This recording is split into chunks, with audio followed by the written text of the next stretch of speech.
قرآن کہتا ہے، میں حیران ہوتا ہوں، دو جگہ یہ مضمون آیا ہے، ارأیت من اتخذ الہہ ہواہ افانت تکون علیہ وکیلا۔ اے نبی، تم نے دیکھا اس شخص کو، اس کے حال پر غور کیا جس نے اپنی خواہش نفس کو اپنا الہ بنا دیا ہے۔ اللہ اکبر،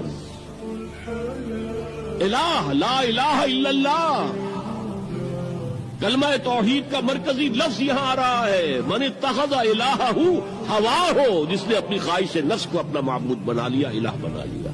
افانت تکون علیہ وکیلا، کیا آپ ایسے شخص کی کوئی ذمہ داری لے سکتے ہیں؟ سود حرام ہوا کرے جی، حرام حرام، ہمارا دھندا جو ہے وہ آگے بڑھ نہیں سکتا، تو